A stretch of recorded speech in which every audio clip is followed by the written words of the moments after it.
All right. Hi, everyone. My name is Jim Davis. I am a senior wealth advisor here at Aspen Wealth Management, alongside my colleague Troy Four. Troy, if you want to go ahead and take a minute to introduce yourself, I'd love to do that before we get started. Yeah, so I'm like Jim said, I'm Troy Four. I recently started with Aspen back in May. I've been in the industry for about 9 years now, so excited to talk with y'all a little bit today. But Jim, if you want to take it away. Awesome. Troy, thank you so much. So, guys, today the purpose of this webinar, what we're really running into a lot with our folks who are getting closer to retirement, and these are people maybe in their 50s to early 60s or even mid 60s, at or near retirement. We wanted to create a webinar to answer a lot of the questions you guys have about how to create a tax efficient retirement, how to optimize your income, minimize your taxes along the way. Like many of you have heard, or if you've worked with Aspen, one of our core philosophies as a firm when it comes to fees and taxes in retirement is that less is more. We work incredibly hard to come up with strategies that keep as much of your hard-earned money in your pockets as possible and as little as possible out of the government's. So it's really important as we plan for clients' retirement that we work with them in a sense to help them develop plans in advance of that transition. Oftentimes when we meet with clients, they're a couple years out from retirement, and that fortunately gives us a runway to kind of get a good plan built together. So when they make that transition to retirement, we really come up with a really tax efficient withdrawal plan. So today we're going to cover a handful of topics. We're going to start with a brief explanation of what tax bracket management is and how the personal income tax system operates. And then we're going to walk through four main areas. We're going to understand how much money you may need in retirement with kind of an emphasis on cash flow. We're going to help you understand how to evaluate how much you have as you near retirement. So we're going to talk about things like asset location versus asset allocation, which is a term you're probably very familiar with. We're going to understand how to make that money last and talk about some withdrawal strategies that you guys are probably familiar with. And lastly, how to make it last tax efficiently. So once we've determined how much we need and how much we have and how to make it last, what's important is what levers can we pull to minimize or mitigate our taxes at or near retirement. And then finally, after we kind of cover these areas, we're going to walk through a few scenarios of clients and some examples of like how to actually execute these strategies and what the tax savings may be for those clients down the road. We're going to leave some time at the end for Q&A, but afterwards, if you want to shoot us an email, my email contact as well as Troy's will be on the back end, or if you work with Candace, Helen, Nathan, or myself, we're always happy to meet after this one-on-one and kind of talk through some of the questions you may have. So as we get started, some common questions most folks have as they near retirement are the ones you see here on the screen. If you kind of boil them all down to, I would say a lot of folks are asking kind of three common questions, and that's, am I going to be okay? Are my kids going to be okay? Maybe what kind of legacy am I going to leave behind? But if you're asking, things like, well, can I maintain my lifestyle? Will my money last? Do I have enough? Can I retire? Can I put in that 2 weeks notice? What you're really asking for, these are all kind of branches out of the questions like, am I going to be okay? But to answer these questions, if you've worked with Aspen before, to answer these questions involves a multitude of things. We got to look at your income sources in retirement, your assets, your liabilities, your cash flow, your taxes. And so the purpose of this conversation today is we're really going to focus on tax efficient withdrawal planning in retirement. How to get you living the life that you want to live, that you're accustomed to living, maybe as tax efficiently as possible. And so to do that, I'm going to introduce a slide here in a second to explain a concept called tax bracket management. And so we'll go ahead and do that now. Tax bracket management, in its simplest form, involves strategically adjusting your annual earnings to potentially reduce your tax burdens in the long run. It's important to know that for most taxpayers experience some kind of changes in their tax bracket throughout retirement. And y'all know this because you retire, let's say, early to mid 60s. So we got a couple years till we take on Social Security. That's when we're kind of pulling hard on the portfolio. And then we hit Social Security, and maybe spousal kicks in at that time or a little bit later, or we have two different types of Social Security. Maybe we have a pension, or and then we get a few years down the road from there, and required distributions kick on, right? And so our income needs are the amount we actually pull off our portfolio may fluctuate and change over time. As an investor, you're going to have various tax strategies at your disposal to manage that taxable income in retirement. A lot of folks, I had a meeting with a client this morning, and they complained, when you're a W-2 employee and you're in the accumulation phase of your career, when you're earning money and working for a company, you just don't have a ton of options or levers to pull from. But fortunately, when you pivot into retirement, you got a lot of cards on the table that you can pull from to tax efficiently retire. So these strategies may include tax loss harvesting, tax gain harvesting. That's not a concept a lot of folks talk about. Roth conversions, strategic retirement distributions, charitable giving strategies like qualified charitable distributions. And by employing these techniques, you can use kind of a myriad of different levers that hopefully optimizes your income and mitigates your taxes throughout retirement. Okay. Before we get kind of into the weeds of the slides we talked about earlier, though, what I'd like to spend a few minutes on is talking about our U.S. tax system and kind of how it works. And some of y'all may be very familiar with this, others may not. So before we kind of get into the meat of our presentation, I want to set a healthy framework to understand how our tax system operates. So the United States employs what's called a marginal tax system to levy taxes on your income. It operates through what's called a progressive or a tiered tax structure. So this system takes income and it divides it into different brackets. You always hear like, oh, I'm in the highest bracket or I'm in this bracket. So I'm going to kind of explain what that means. So these are 2022 tax numbers. I just like the graphic because it encapsulates capital gains and ordinary income. I have 2023 numbers. I can get to any one of you, but we're going to focus on just these kind of 2022 numbers. And what you'll see is the first brackets, what we'll refer to as kind of the lower income brackets, they go for 0 to 10 to 12%. Okay, and we're just focusing on the ordinary income column here. And these are what we call kind of our lower income brackets. And the income that applies to the portion in this bracket. The subsequent brackets, you can call those kind of the middle income brackets, are 22 to 24%. And then we get into our higher income earners having a higher bracket of 32 to 37%.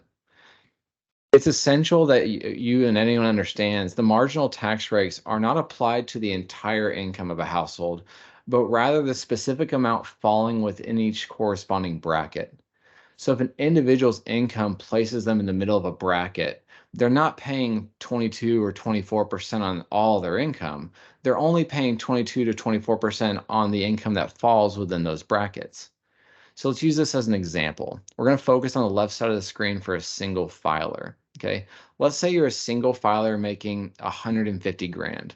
You can kind of see that falls right nestled into the 24% bracket. So some would say, I'm in the 24% bracket. That's my marginal tax bracket.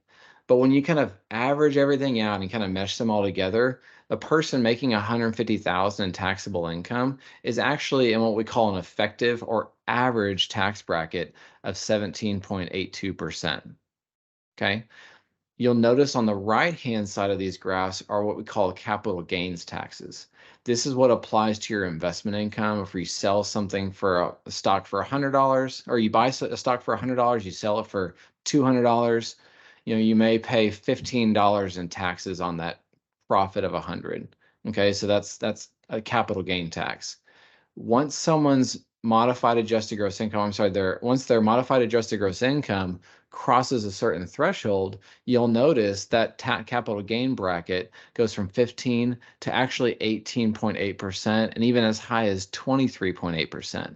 It's really important to know when you're kind of doing tax management well, where let's say you have a liquidity event from a business or you have a high income year, understanding that the 15% rule may not apply to you anymore. You may be in an 18.8 or a 23.8% capital gain bracket. And that's when you want to be really cognizant of maybe buys and sells you make in your portfolio or how you withdraw from your portfolio in retirement. Okay. Well, we're going to talk about, and so that little 3.8% tax, that's called the net investment income tax. You'll only owe this if you hit certain amounts, but we can talk about that in another presentation. So now that we understand the rules of the game, we've kind of talked briefly on what is tax bracket management, really working and massaging those brackets in retirement. We've kind of talked about how the American tax system works with progressive taxes, and it grows, your last dollar is taxed at that highest marginal rate, but your average or effective rate is a combination of all those brackets combined. What we're now going to talk about is what I've kind of broken up our presentation into different steps. How do you really plan for tax efficient retirement planning? And we always start with cash flow. When it comes to planning for retirement, the most important thing, in my opinion, is you have to understand your cash flow or your burn rate. And we all know this. When we're retired, we've got maybe a pension, if you're lucky, or annuity income. We've got Social Security. We've got investment income, or maybe some side hustles or other income, maybe a real estate property, something like that. That makes up our cash flow. And then we got our expenses. I don't need I mean, you can see the slide here. These are housing. This is just anything it costs to live and to maintain your standard of living.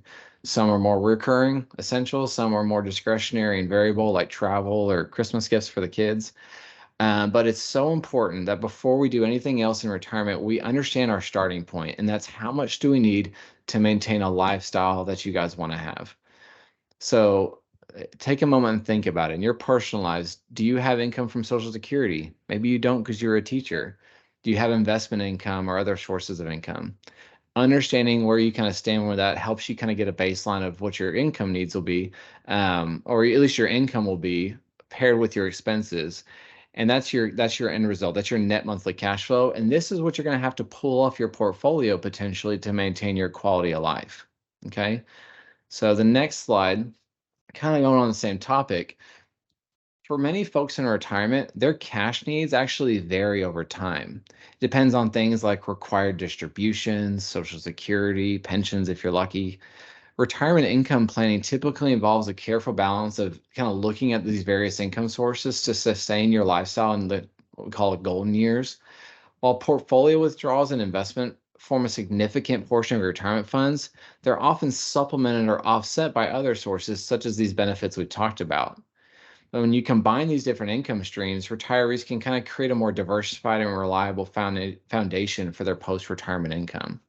Portfolio withdrawals often are to supplement or go on top of those, depending on your income needs or your cash flow.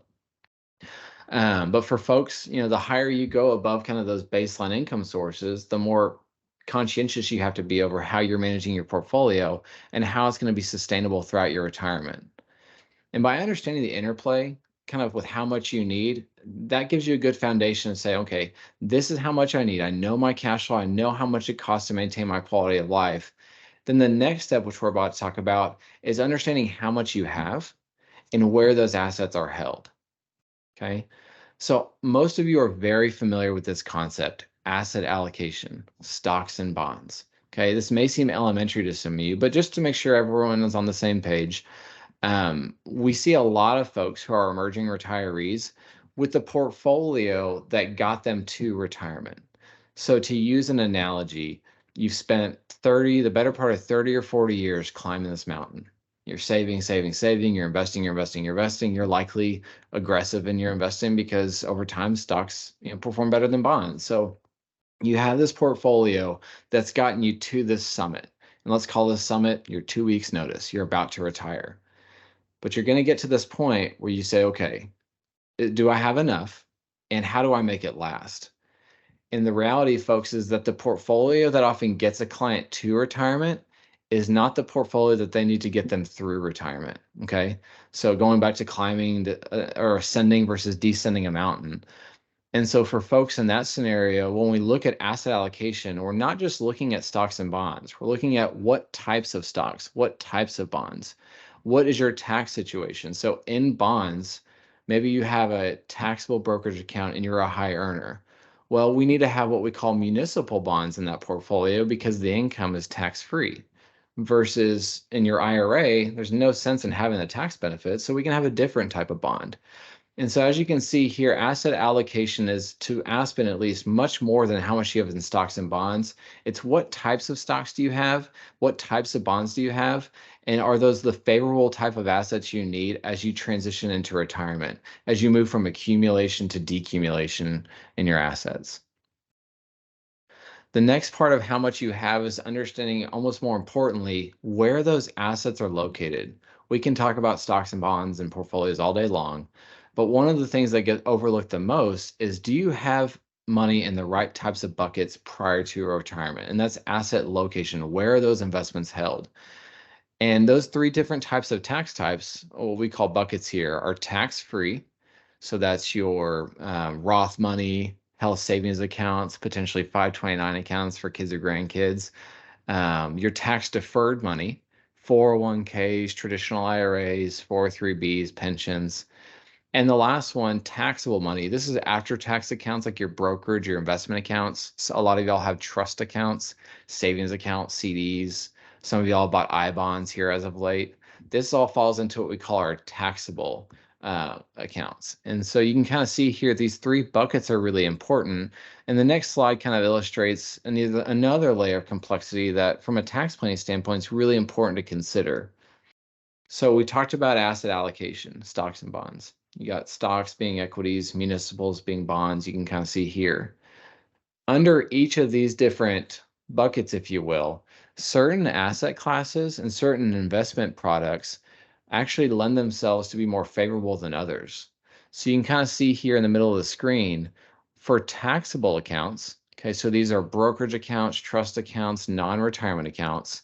That's where you want to have really tax efficient investments like municipal securities, like ETFs over mutual funds, like really, tax conscientious investment products, possibly a real estate investment because the way the income flows through. Then we're going to go in the middle, tax deferred. These are our 401ks or traditional IRAs. And that's where it's fine to have corporate bonds. That's where it's fine to have ETFs and mutual funds. But that's not where you need to have municipal funds. And the same thing for tax exempt. You can kind of see the same thing. There's certain investments that lend itself to be more favorable for each of those buckets. It can be more appropriate or less appropriate. And so it's not uncommon for us to meet with someone and they've kind of got the same 60-40 or 70-30 portfolio in their 401k account, their Roth IRA, and their brokerage account. And there's not necessarily anything wrong with their overall asset allocation, but again, the purpose of this presentation, could it be more tax efficient? Could we have our growth-oriented investments more leaning into the Roth accounts because we love the tax-free appreciation there? Could we have our more tax-efficient investments or holdings leaning into the brokerage accounts or the non-retirement accounts? And lastly, if we've got like corporate bonds or things that kick off dividends or ordinary income or interest, well, that's a perfect place to park in your IRA or your pre-tax accounts because any of the income realized inside of that thing is never going to flow through to you on your personal income tax return. Okay. So through this part, we've already kind of talked about understanding how important your cash flow is. How much do you need to retire? We've talked for a minute about how much you have and where those assets are held or located. The next step we're going to talk about is how do we make it last? Again, we're going to kind of keep beating up the metaphor about climbing the mountain, but we've gotten to the summit. We're ready to put in our 2 weeks notice.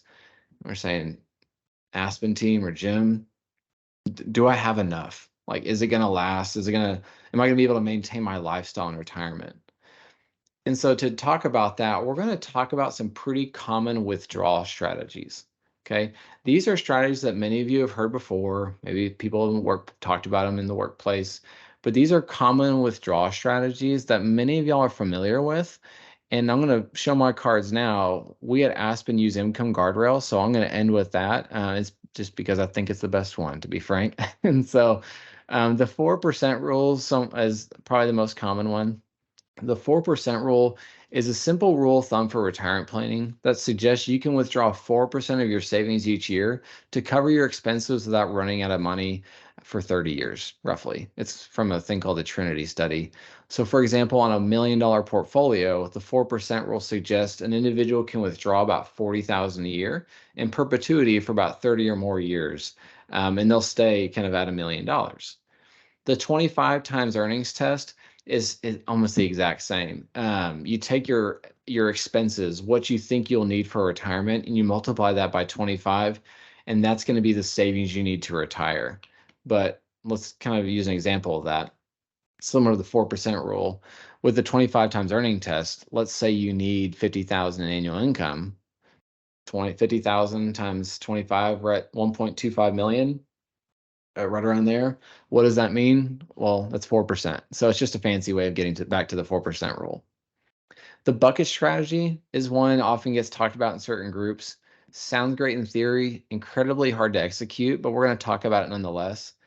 It's a strategy that involves dividing your income or your retirement expenses into different buckets. So we're going to imagine I never even talked about tax buckets with the other stuff. We're going to talk about income buckets. And this strategy involves creating three main buckets: a short-term bucket for immediate expenses, a medium-term bucket for like moderate 3 to 7 year kind of expenses, and then a long-term bucket for things with a long-term time horizon. So this may be a vacation home way down the road, or a car, or something like a wedding for a kid way down the road. Over time, assets are gradually shifted from the long-term buckets down to the medium, down to the short term. So as you spend your short-term bucket, you kind of replenish it.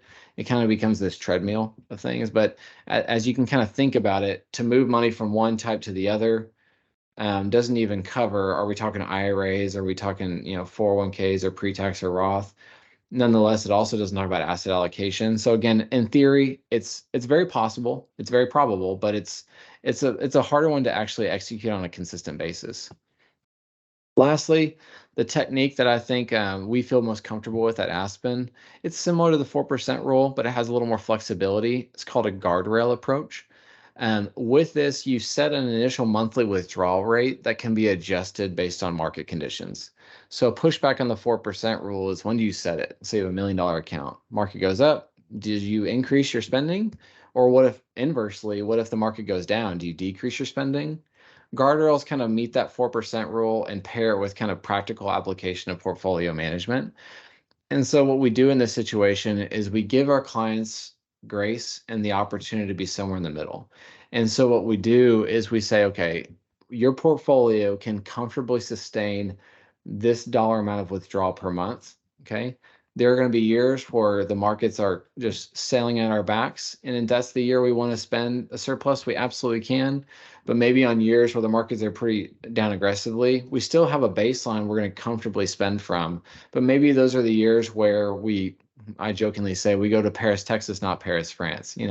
We're just more mindful of our spending in those years, but never to the detriment of your monthly expenses. We just know that we have a baseline expense met need, and we allow kind of some wiggle room between these guardrails. So in practical terms, let's say I have a client who says they need 120,000 a year, 10 grand a month. Okay.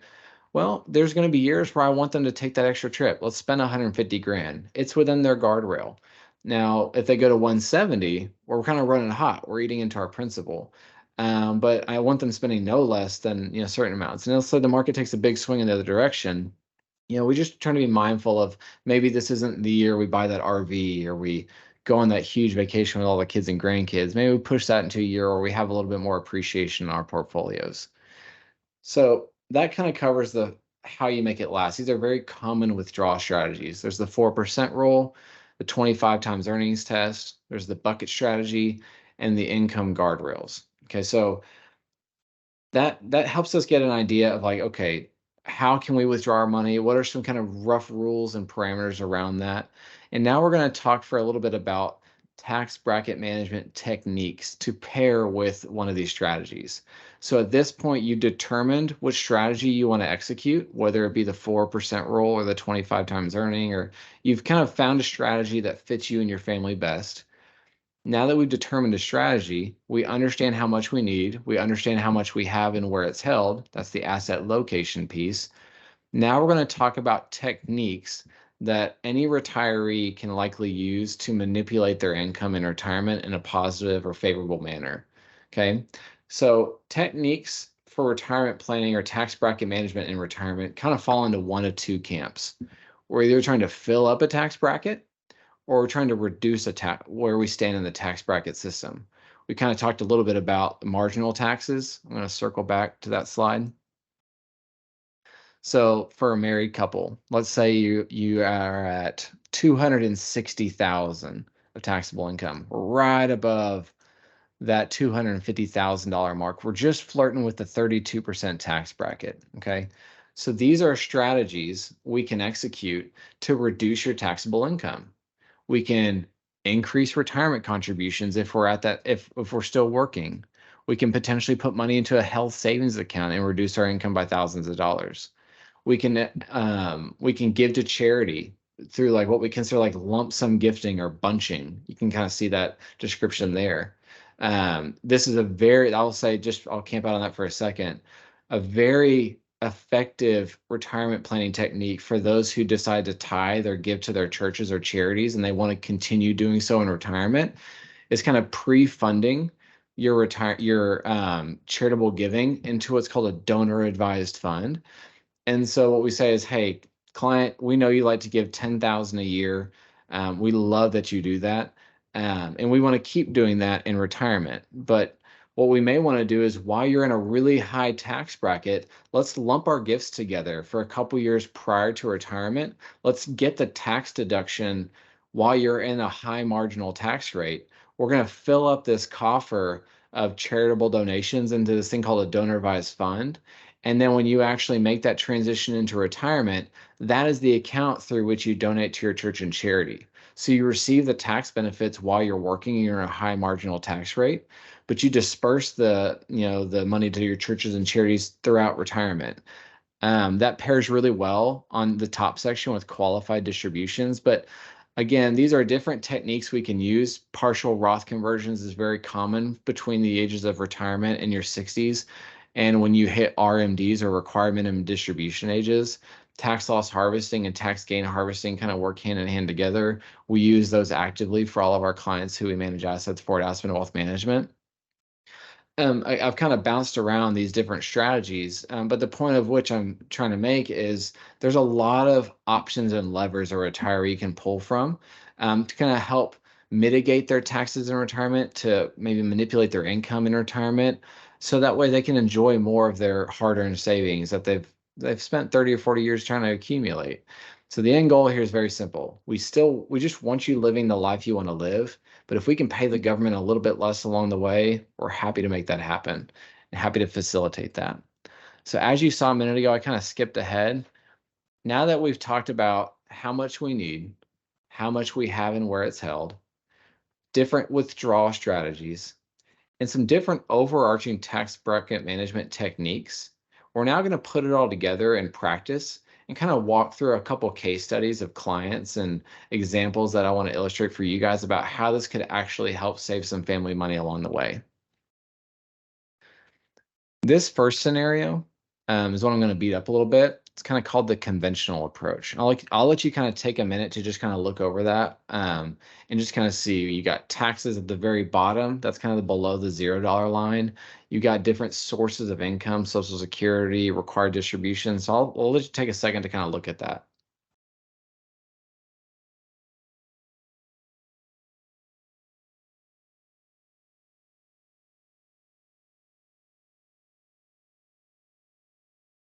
And so what we see here is we've got a married couple who live a modest lifestyle, and they want to spend $65,000 a year after taxes.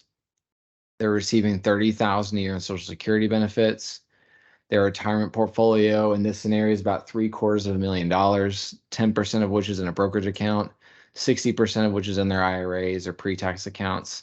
They got about a third of their money in Roth assets. In this conventional approach, what a lot of folks do is they start their retirement relying on Social Security, and they first deplete their taxable investment accounts, their non-retirement accounts. And there's good merit to it because, I mean, if you think about it, they know that the capital gain tax rate, as we talked about, is 15%, right? So they're like, heck yeah, I'm finally done working for the man. I can stop paying so much in taxes. However, while you may pay little to no taxes early, right, it's going to catch up with you later, potentially through required distributions, at least as it does for this couple. Okay, so in theory, it sounds great, but you're probably leaving some low tax income on the table, and we'll kind of get to a strategy after this slide that we can kind of fix that. The figure above that you're looking at shows how this couple would meet their spending through conventional wisdom. Taxes are paid as negatives in dark blue. And throughout this illustration for the next couple slides, we're going to use that same thing. The dark blue, kind of the taxes paid, will be at the bottom. But this first couple, they're exhausting their brokerage account first. That's what you see in green. Then they move to their tax deferred account. That's orange. And purple, because the purple makes up their required distributions. And then they touch their Roth last. That's what you see in yellow. In the first 2 years, they have negative taxable income and they pay nothing in taxes. However, in years 3 through 17, they pay over $3,000 a year in federal taxes, which you can see in dark blue. So what do? We're going to take the exact same couple with the exact same amount of assets, and we're going to make some changes, and we're going to save this family some money. We're going to call this the bracket filling method. Same couple, same cash needs. They need $65,000. They're getting $30,000 Social Security. Okay. But what we're going to do here is if they follow the principle of filling up the 0% bracket, the slide's going to look quite different. By spreading out their tax deferred distributions, this couple now will pay virtually no income tax until age 93. How do they manage to do that? Well, we're going to draw consistently from either Roth accounts, which are tax-free, or their taxable brokerage accounts, okay, through tax loss harvesting, a strategy we talked about a little while ago. And that's going to limit the amount of tax-deferred distributions from their pre-tax accounts, their 401ks and IRAs, they're going to have to make throughout the year. As a result, their ordinary income is going to stay below the standard deduction amount. Okay, the household income is so far below that they actually won't even have to pay capital gains many years on their income. So as a result of these recommendations, this household, this family's portfolio is actually also going to last about 2.5 years longer. It's about an 8% improvement. And if both spouses die between 80 and 95, their heirs are going to receive an estimated $33,000 to $84,000 more in after-tax value than they would with the conventional method. So not only are you saving taxes for yourself along the way, but by saving taxes for yourself along the way, what you're also doing is providing more assets for your heirs down the road. This next scenario we're going to talk about is called utilizing untaxed capital gains. Okay. This scenario, you can see the cash needs are much higher for this couple. They need about $120,000 a year. They're getting about $45,000 Social Security benefits. But what we're going to do here is we're going to use Roth distributions as needed and fully utilize our untaxed capital gains. We're going to also work that bracket. We're going to massage that 12% bracket while it's available in the first few years to circumvent our required distributions maybe getting out of hand somewhere down the road. Okay. People in this category and who we've used this technique for in the past are not necessarily at the level of wealth where they have to worry about the estate tax, which in today's dollars is like $24 million for a married couple. So the estate's not their top priority. What their priority is never running out of money and leaving some kind of estate to their heirs or their kids if possible. Taxable accounts represent a sizable portion of this family's assets, perhaps through an inheritance, bonuses, stock options, or savings above their standard kind of retirement plan contributions. They probably have higher Social Security benefits than most people in the first scenario, which could prevent them from being in that $0 tax bracket scenario. But in this situation, this couple, and what we recommended is they consider taking advantage of capital gains below the threshold for taxation. Again, there's only 3 capital gain tax brackets. Remember, we got 0%. They're not going to hit that. They make too much. They got 15, which is really 18.8, and they got the 20% capital gains tax, which again, with that other tax on top is 23.8. The taxable income where you start paying taxes is much higher for ordinary income. So it's important to note that taxable income for this is factored into its deduction. So let's look at this example. We got a couple with $2 million in assets, 40% of which is in non-retirement taxable accounts. We're going to assume that their taxable accounts have a low cost basis. So they got a lot of capital gains kind of embedded there. And so when they liquidate that, that's why it causes so much of a capital gain. Their spending needs in Social Security are higher than you saw in the first scenario. But the best result we found when we kind of worked this client through the simulation is we wanted to start filling out that 12% bracket in the first few years. We're going to pull as hard as we can within reason on those pre-tax accounts in the first 3 years of their retirement. Okay. What that's going to do, like we talked about, is that's going to shift their income. We acknowledge, hey, I'm willing to pay 12% in taxes. I'm going to take that on the chin and pay 12%. Okay. But by doing so early, which sounds almost counterintuitive, what they're doing is twofold. They're manipulating their taxes. They know where they stand, but they're also circumventing their required distributions from getting a little too far out of hand down the road, as you can see here, which starts in year 9. And then later down the road, as they kind of deplete their brokerage accounts, that's when they supplement their money with Roth income.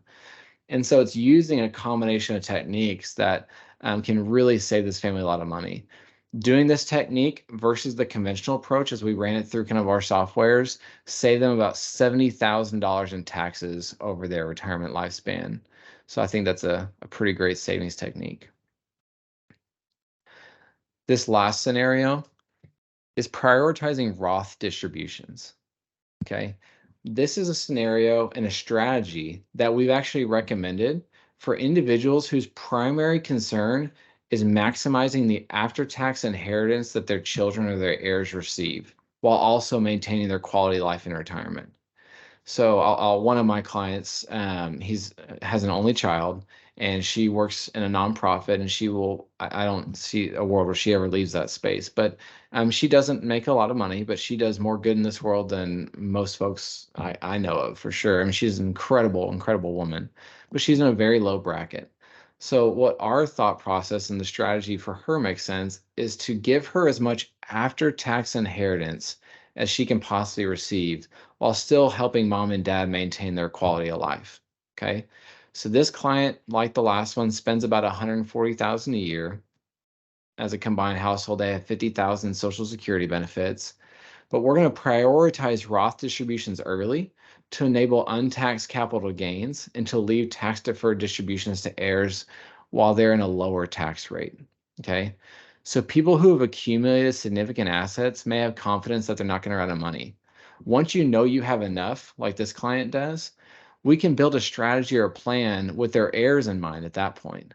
So the question knows the conversation sounds like this. Hey, I know I'm going to be okay, but how can I make sure that my kids are set up to where they don't have to eat such a huge tax bill? Lately the IRS has made some changes to how retirement accounts can be distributed anyways. And so how can we get around that? How can we help, my son or my daughter or my kids out as best as we possibly can? And so what they're doing is these folks, they're not necessarily ultra wealthy. Again, we're not talking like 24 million dollar like estate tax kind of issues. But the question is, they know they're going to be okay, and they want to give as much to their kids as possible. Okay. While these households may have a relatively small portion of assets in Roth accounts, any Roth assets they do have is beneficial to their plan. The first strategy involves choosing between Roth and deferred distributions. When accumulating assets, it makes sense to choose between Roth and pre-tax based on whether you think your tax rate will be up and down in retirement. But once you kind of realize you have enough and you start thinking about next generation wealth, you might start thinking, hey, my contributions, these are not my contributions for myself. They may be for my heirs down the road. And if they're your child's income or they're anticipating, and it's so hard to know with it being far down the road, but if your child has an anticipated income higher than yours, it's better to leave them Roth assets. But on the inverse, if your child's in a much lower bracket, it may make sense to leave them pre-tax or like traditional IRA or 401k, assets down the road. The challenges with this strategy, just to be frank, is there's a line I stole from another advisor. He said, the problem with the future is it's the future. We just can't know. So with this strategy, it works for folks who say they know they have enough, but the problem is they have to also know that their kids will remain in a lower tax bracket, kind of in perpetuity. And so there can be some pushback and fair pushback of why it doesn't make sense for all folks. But I think it's important to just illustrate there's not a one size fits all approach to retirement planning. Most of the folks that I work with, just to be very transparent, and who we work with at Aspen, what we love more than anything is to go back to this slide here, the buckets. Nothing brings me more joy with a client as they're preparing for retirement when we have really healthy buckets of pre-tax, Roth, and taxable assets. And so when we get down the road to retirement, what life ends up looking like is Aspen sends them a monthly disbursement for X dollars, which goes on top of their Social Security, maybe their pension. And so we know, hey, we've got X amount of dollars between where their Social Security and pension ends and where that next tax bracket begins. we're going to fill up that bracket by sending them money through either IRA distributions or executing Roth conversions, a strategy we talked about over here.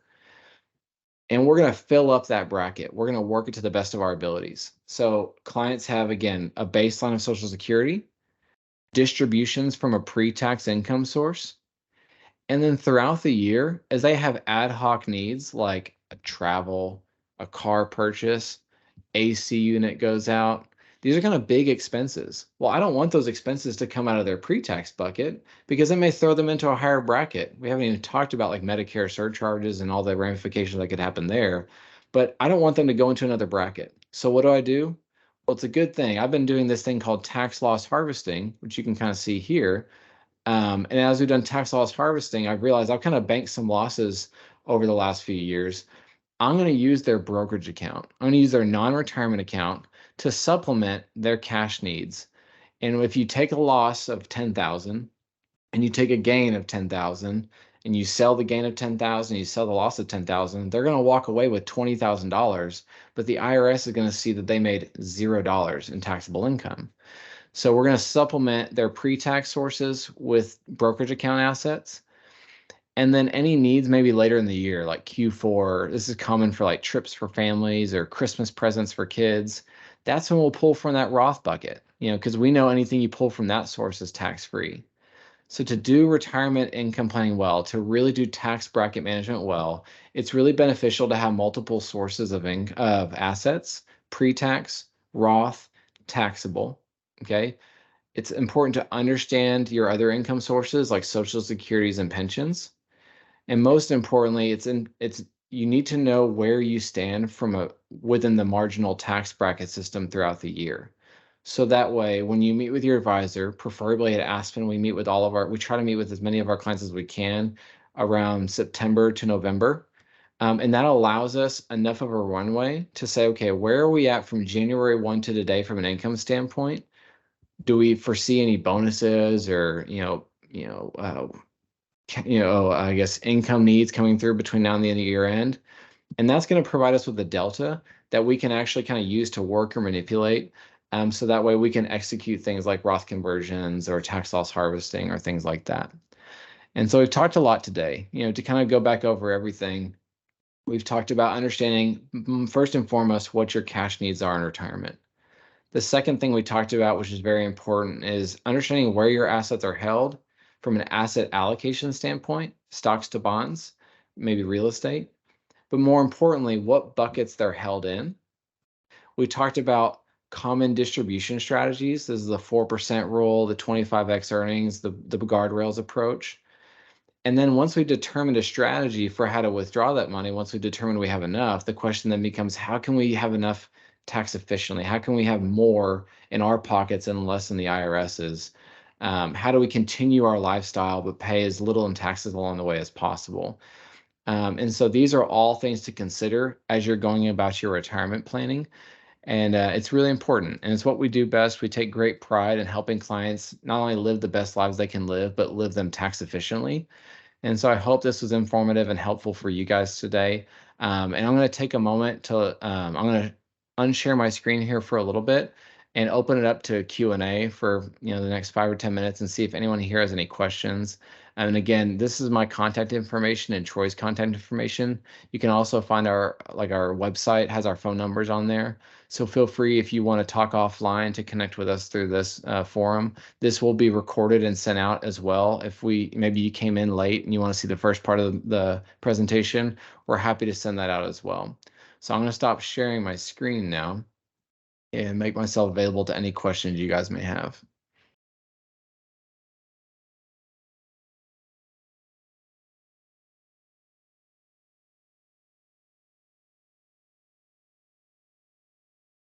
All right. Seen a couple messages about talking after the fact offline. All right, guys. Well, hey, thank you all so much for attending today. We sincerely appreciate it. Again, this will be available as a recording for each and every one of you. And if you do have any questions, you got our contact information. Feel free to circle back after the fact, and we'd be happy to talk with you offline. Thank you so much.